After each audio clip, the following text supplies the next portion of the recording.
Hi, this is The Thinking Tree, a podcast to help believers renew their minds and reform their hearts. I'm Adam Sanchez. And I'm Jeff No. And today we are discussing parenting in the early years and the importance of routines and hospitality.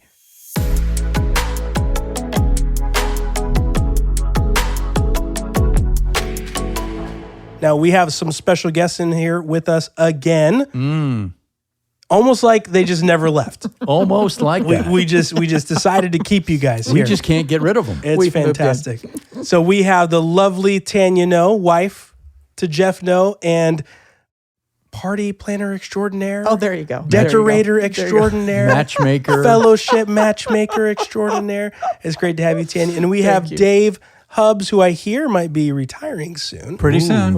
Yes, can't wait. Yeah, and he's going to pour in all of his time into ministry, which is fantastic. I've heard that too, yeah. I can't wait. But really, we're grateful for you, Dave, for serving even while you're working now. And we know you will not waste your retirement. You will honor John Piper in that wonderful book, which is a great book. I highly recommend it. Don't waste your retirement. Okay, that's not why we're here today, though. No. We're here to talk about one of those special components of raising a family in the establishing of that family unit, those norms that define the No family, the Hubbs family, those traditions, those routines that help to make you guys you. What did you choose to dedicate your family time towards, and how did you orient your family towards honoring God in the small moments and the big moments, and even just enjoying each other and enjoying the time together as a family? So today we want to discuss what you guys practiced, what you learned along the way about building those habits as a family, and the fun aspects too, just building those family norms and traditions. So let's start here. As you think about those early years, what was one tradition that you wanted to establish early on, and why?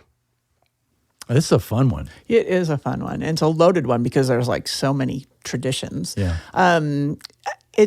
I think that this is going to be a unique thing to every family. Just like every parenting unit is unique and your children are unique, it's really going to be something that kind of takes on its own flavor based on who your kids are. So, if you have boys that are all boys and they're roughhousing and they want to do sports, that might be the tradition that you go to, and you won't necessarily say we're going to go to the ballet every year for a tradition. So it's going to be unique to your family and what you enjoy and what your kids like. Early on, we had a couple fun things that popped up. One of them was just Saturday morning donuts with Dad. It was just roll out of bed in your PJs, and Foster's they all Donuts. went down to Foster's Donuts together. And the kids just thought that was just the highlight of the week. And so it's like, oh, well, that's an easy one. We can do that. And so he did that for years and years and years when the kids were little, and that they had a sleepover with friends. Like, guess what we get to do on Saturday morning? They were so excited about it. So it was just a simple little thing that was just a tradition that was just born spontaneously. And I think that a lot of traditions can happen that way. So if you have an experience with your kids and you just go, wow, that was a winner, think about how can we repeat that? How often should we repeat that? If it's a high ticket item like a Disneyland, maybe you can't do it every year, but maybe you save up and, okay, we're going to save up and try to do it again. And you talk about it often and you remember it and you relive it and look at the pictures and that type of stuff. Those types of things seal in memories for your children. I love the holidays, so I was big about Christmas traditions, and it's really easy to build in spiritual lessons around that. But our church, when our kids were little, did a Bethlehem reenactment every year. And we took the kids. In fact, Tyler was a baby, Jesus, one year. But we took the kids every year. Yeah. And it was just It didn't rub off. Yeah. But it was so precious to see, Chandler just wanted to, they give you shekels and you could buy things in the marketplace. And they had camels. It was a full-blown reenactment. It was wonderful. I'm hearing a church event for us next year. Oh, it was. Right here. Glenn's already got the idea for the manger. Here we go. I can see him sketching it in his head right now. Yeah, it was really fun. But I remember Chandler just at 5, I want to buy something. No, I want to give my shekels to Mary to help take care of baby Jesus. Oh, I was that's precious. Yes, it was really cool. So those types of things. And then I had a book that I was given when we got married that was a record your traditions in this thing. And so I still do it. I have my second volume now. And every year I record those traditions so that I can go back and look at it. And at the beginning years, we probably had 12 different Christmas traditions everywhere from, cutting down the trees with the Utleys. We did that for 23 years straight. We went and cut down our fresh Christmas trees with the Utleys every single Christmas, all the way to, baking cookies with Grammy and different things. So it can be your unique thing to your family, and don't put a pressure on yourself. We've done this 4 years in a row. We have to continue to do it.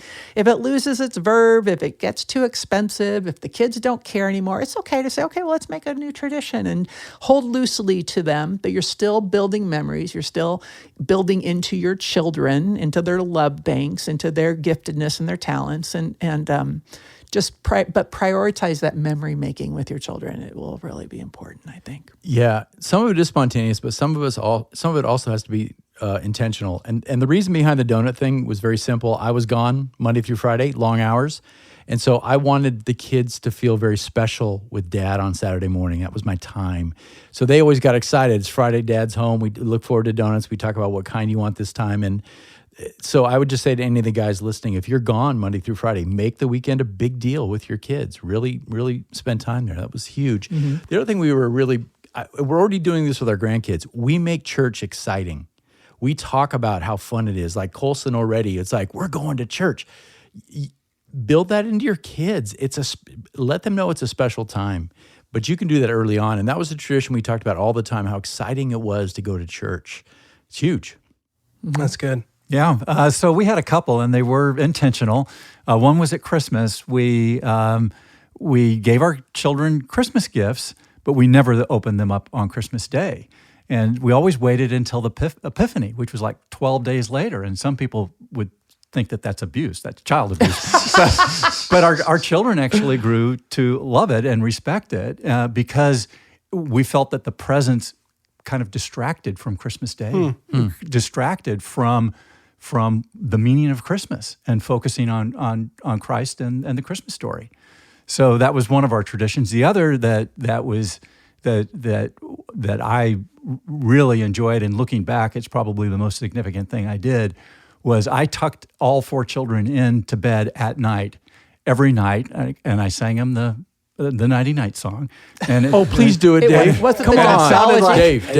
What is it? Yeah, I don't know the Nighty-Night song. It sounded like a drunken man. So, but my children just thought it was wonderful. But as I tucked them in, I prayed for them every night, and I prayed for them out loud, and I prayed that the thing that every Christian parent wants for their child more than anything else, and that is that they would grow to have hearts that love the Lord. And so they heard their dad every night pray for them that God would give them a heart that loves him. That's awesome spiritual leadership. Bedtime bedtime routines are phenomenal.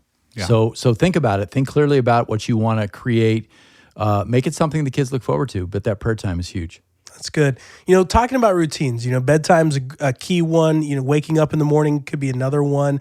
How did you think through the routines when they were really young of, do we do sports? Do we do sports at a certain age? Do we wait until they choose? How did you think through even extracurricular activities when they were really young? And I'm asking you guys because I know your guys' histories. Yeah, you do. Okay, Dave? Yeah, so we were a sports family. I know you guys were too, yeah. a sports family. But we wanted to communicate that church is a priority. Mm-hmm. And so invariably, if your kids do really, really well in sports, then they're playing on Sundays. Yep. And for that wasn't much of an option for us. It doesn't mean that we never played on a Sunday. I don't think we had a hard and fast rule about that. But generally speaking, we did sports, but we made sure that it didn't interfere with church.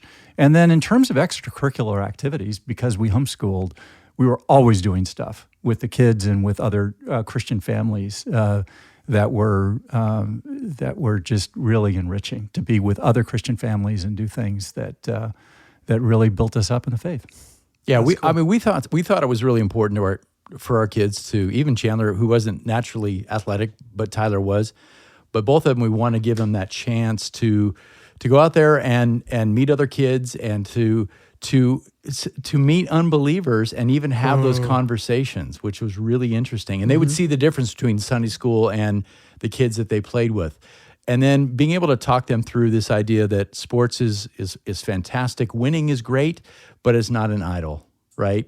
Win or lose, you can learn something from it. And some of our biggest lessons that we walked our kids through were the losses. Yeah. And when Tyler had a bad game and he knew it. So how do you now walk your kid through that type of situation? So it can be really, really helpful. You just can't make it an idol. And what Dave said is important. Tyler played football. It was always Saturday, never Sunday. He got good at baseball, heart baseball, wanted to do Sunday stuff. And we said, nope, we just can't do it. So we told the coach up front, Sunday's non-negotiable for us. Tyler understood that, never even questioned it. Like we go to church. We love the Lord. So those are things you build in over time. Yeah, that's really good. One of the things that is involved in a routine that we might not talk about as often is this idea of hospitality and service. Now, for us, and knowing you guys and knowing at least for the last 10 years or so and 15-ish or so here, I've been able to witness you guys in your heart of hospitality and your heart of service. How did you do that when your kids were younger? How did you just establish that home where it's welcoming to others and isn't just isolated, just you guys? Yeah, there's a temptation. I think COVID really kind of messed us up a little bit too, because it gave us that comfortableness of just being by ourselves. But it's dangerous. It's not a good place to be. I grew up in a home that was overtly hospitable. I remember my parents, we bought this house and then they added this huge, massive room on the back of the house.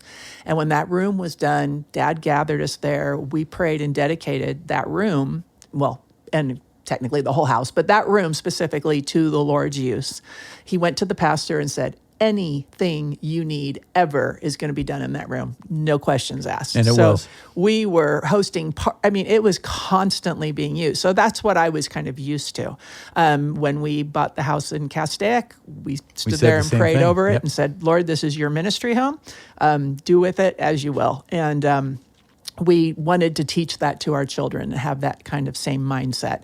It's hard when your kids are little. There's a lot going on. There's schedules. There's so many things to consider. But I had the mindset, or tried to always have the mindset, that I'm training up a future servant of the Lord. I want him to live in a place where they know how to be hospitable. So I remember teaching Chandler how to throw a dinner party, and you got to invite 5 of your friends over, and this is how we do a dinner party. This is how we set a table. That's this awesome. is how, and she did that, and she did that several times. And Tyler, the same thing, like, let's have your buddies over. And we also felt too, as a parent, we had the ability to really watch our kids if their friends were at our house versus going to somebody else's house. And it wasn't that we never let them go to other people's houses, but I wanted to be able to sit in the kitchen and hear this conversation between these young boys, or see what they choose to watch on television, or see, those things. And so it was dual purpose there. We were being hospitable. But then, as far as the church is concerned, our house is anybody's house. You guys can use it however you want to use it. And again, it's the Lord. So we've just kind of always had that mindset, especially. But when they were little, we had to be more intentional about it. Jeff wasn't in ministry. We were not quite so close together as we all are in this valley. So we had to be more intentional about it. But welcoming and having friends over. And as a family, you can just sit there and go, okay, what's reasonable for us? Maybe we can't have people in once a week, but we certainly could do once a month, or we could maybe do every other Sunday afternoon or something.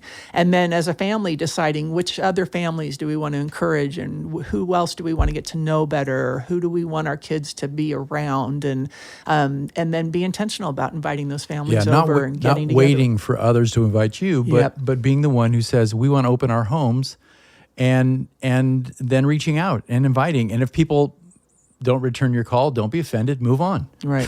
Find some folks who want to come over, but make your house available. Yeah. Tanya, you kind of even answered the next question, but I'd love to hear if you guys have more thoughts on it. But how do you encourage young parents to balance just taking care of the needs of the family, the normal, regular needs of the family? Jeff, you mentioned working the Monday through Friday, out of the home most of the day. You come home, you don't have much margin with your family. Yeah. Dave, I don't know if you had a similar dynamic when the kids were younger about working outside the home, when you're gone for most of the day. How do you balance that, and then also just not only caring for your family, but giving your family the opportunity to serve others? You just do it. I mean, There's no easy way, right? You just got to do it. I mean, when you just mentioned taking care of the needs of your family, this is a need of your family. Yes. Serving other people is a need of your family. It's your kids need to be brought into that mindset of there's other people. One of the things, Connor, I love Connor Wise. I love Connor and Kaylee. They're just a wonderful couple. But one of the funny things about Connor is that he never walks into our house empty-handed. I don't know if it was his mom or it's just a quirky thing that he decided to do, but he'll walk in with literally some trinkety little thing. I think he stops at 7-Eleven on his way over and buys something for everybody in the household. And I watch Elsie runs in and says, "Here, Colson, I got you some bubbles. And here, Miss, Tanya, I got you some flowers." And so he's teaching her how to serve others, even going over to somebody else's house with as little as, let's buy a $1 gift and give it to that person. And I watch her and I'm like, wow, she is learning. She gives, she doesn't want it back. Colson's not there. Colson gives something very tentatively, he holds on gripping, like, I'm not sure I want to let go of this. And she just generously gives, and he's teaching her to do that. So we have to look at that mindset of that's a spiritual component for our kids' lives that they need to know and they need to learn. They're not going to learn it unless I model it. And so we have to, again, look at the parameters of your family and maybe say we can't do it all the time, but when can we and what can we? And what will help our kids, be outside themselves and serve others. Sure. So kids learn how to do things through their parents, right? Mm-hmm. So they learn the importance of church and how to go to church and how to worship at church by watching their parents. They learn how to pray by watching their parents pray. They learn how to read the Bible by watching their parents read the Bible. And they learn how to minister to other people by watching their parents do it and actually doing it with their parents. So I agree, Tanya, 100% with what you said, that to the extent possible, we tried to involve our kids in ministering as a family. So at the church that we attended before Oak Hill, lo and behold, it was a mobile church as well, and we oversaw children's ministry. You guys have a pattern of choosing those churches. We oversaw children's ministry together, and we did the setup because it was, but we involved the family. So the kids came along and they helped us with the setup as well. So they were doing it alongside us. So those types of moments are just precious when the family can come together and minister together, when you can actually be in ministry with your wife and then bring your kids along. Amen. Man, that's so good. Yeah, and one thing too, I think sometimes it's very hard to say, okay, I'm going to attend such and such thing, it disrupts the family. If you struggle with getting to things, offer to host it. It's much easier to have somebody come to your house and the event happen at your house and then everybody leave than it is for you to get the babysitter, get everything loaded up, get over to the event and then come back. And so it's actually easier to serve if you just bring people into your home. So maybe you call Carol Steele and say, "Hey, I'm willing to host one of the women's groups one night. Can you guys want to come over here and I'll make some cookies and your family see that?" I remember one night, Jeff hadn't been in ministry very long. And he was at church and this bus pulls up right as he's ready to leave to go home. And this bus pulls up and the guy says, "Hey, we're here to spend the night at the church." And Jeff's like, "I don't know what you're talking about." And Jeff was covering the whole thing that weekend. Senior pastor was on vacation. And he's like, and the guy's like, "No, we have a contract to stay here." And he's like, They were on their way to Mexico for a missions trip and stopping halfway down in Castaic. And so they had made the arrangements, but nobody communicated with us. And it just so happens the church bathrooms had gone out that day. Oh, no. So Jeff calls me and he goes, "Honey, coming home. But there's about 70 people and they're coming to our house." Yeah. And we tried other things and nothing else was going to work. And so they came in and I remember just, "Okay, here we go, kids." And it was wall to wall sleeping bags in the front room. We had no furniture. We hadn't lived here very long. So we had no furniture in that front room. They're camping in the backyard. They're in the kids' rooms. The kids are in our room on the floor. So their rooms are given up. And our kids' eyes were like this big. We're like, this is what you do when you serve the Lord. That's you so good just for 'em. give it away, And they sat and they sang worship songs in our living room, all of them together, and our kids witnessed all that. It was really, really, really amazing. Yeah. So you just got to be willing to go where the Lord leads and hold loosely to it. It's not your house, it's his house. Let him use it. Yeah, that's so good. I'm hearing from you guys, there are those particular moments you take captive, whether it's the family routine at bedtime or, a Christmas tradition where you're setting eyes on Christ and not on the gifts and the things. There are those particular things. And then there's just the norm and thinking through the regular schedule that you go through. Hey, we create a rhythm of life, and in that rhythm of life, there's going to be the fun stuff and the sports and the games and learning how to lose well. And then learning how to win graciously, and then learning how to, just be involved in other people's lives and not be so isolated, not be so self-focused. All those principles seem really key to balancing both the schedule of life as well as being part of the body, serving others. I mean, we see that in the nature of hospitality. Yep. Well, great. Thank you guys for being here again. Tanya, Dave, love having you on the show. Yeah, Thanks thank for being you. willing to be with Thank us. We pray for everyone else that this conversation helped to renew your minds and reform your hearts, and we'll see you next time on The Thinking Tree.